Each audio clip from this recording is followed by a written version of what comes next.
నమస్తే, welcome to Pragathi media. నేను ఆదిత్య. ప్రపంచంలో ఎక్కడ ఏ దేశంలో యుద్ధం జరిగినా, ఏ ప్రభుత్వం కూలిపోయినా వినిపించే ఒకే ఒక్క మాట ప్రజాస్వామ్యం. మరి నిజంగానే అమెరికా ప్రపంచవ్యాప్తంగా ప్రజాస్వామ్యాన్ని కాపాడాలని చూస్తుందా, లేక తన స్వార్థం కోసం ఇతర దేశాలను కీలుబొమ్మలా వాడుకుంటుందా? ఈరోజు మనం అమెరికా విదేశాంగ విధానం వెనుక ఉన్న అసలు నిజాన్ని తెలుసుకుందాం. అమెరికా ఏ దేశంలో జోక్యం చేసుకోవాలన్నా చెప్పే మంత్రం ప్రజాస్వామ్యం. 20 ఏళ్ల క్రితం ఇరాక్, ఆఫ్ఘనిస్తాన్లో ఇదే విన్నాం. ఇప్పుడు ఇరాన్, క్యూబా, వెనిజులా విషయంలోనూ అదే మాట. కానీ ఇక్కడ ఒక పెద్ద ప్రశ్న తలెత్తుతుంది. నిజంగా ప్రజాస్వామ్యం కోసమే అయితే అమెరికా తరహా ప్రజాస్వామ్యం ఉన్న కెనడాను లేదా డెన్మార్క్ ఆధీనంలో ఉన్నటువంటి గ్రీన్లాండ్ ను డొనాల్డ్ ట్రంప్ ఎందుకు బెదిరిస్తున్నారు? కెనడాను అమెరికాలో 51వ రాష్ట్రంగా చేరమని ఒత్తిడి చేయటం వెనుక ఉన్న ఉద్దేశం ఏమిటి? మరోవైపు అసలు ప్రజాస్వామ్యమే లేని దేశాలను అమెరికా ఎలా చూస్తుంది? Pakistan, Saudi Arabia, UAE, Jordan వంటి దేశాల్లో రాచరిక వ్యవస్థలు ఉన్నాయి. అక్కడ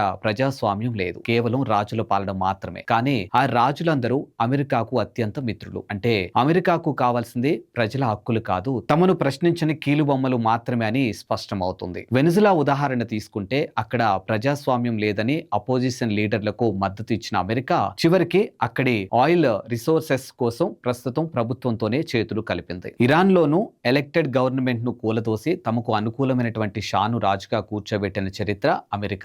చిలీలో కూడా సహజ వనరులను జాతీయం చేస్తానన్న నాయకుడిని సిఐఏ ద్వారా అంతం చేయడం వెనుక ఉన్నది కేవలం ఆర్థిక ప్రయోజనాలే. 20 ఏళ్ల ఆఫ్ఘనిస్తాన్ లో ఉండి అమెరికా సాధించిందేంటి? అక్కడ వారు పెట్టినటువంటి పప్పెట్ గవర్నమెంట్ అమెరికా తప్పుకోగానే పేకమేడలా కూలిపోయింది. ప్రజాస్వామ్యం నిజంగా ఉండుంటే ప్రజలు తిరగబడేవారు కదా. కానీ ప్రజలు అకౌంటబిలిటీ లేని వ్యవస్థలను అమెరికా ప్రోత్సహిస్తుంది. ఎందుకంటే అక్కడ కోర్టులు, మీడియా ఉండవు కాబట్టి, ప్రశ్నించేవారు ఉండరు కాబట్టి. చివరిగా చెప్పాలంటే అమెరికాకు కావాల్సింది ప్రజాస్వామ్యం కాదు, తమ మాట వినే ప్రభుత్వాలు. అది ప్రజాస్వామ్యమా లేక రాచరికమా అనేది వారికి అనవసరం. ప్రపంచ రాజకీయాల్లో ఈ ఆధిపత్య పోరు గురించి మీరేమనుకుంటున్నారో కింద కామెంట్ సెక్షన్ లో మాకు తెలియచేయండి. ఇలాంటి మోర్ అప్డేట్స్ కోసం చూస్తూనే ఉండండి ప్రగతి మీడియా.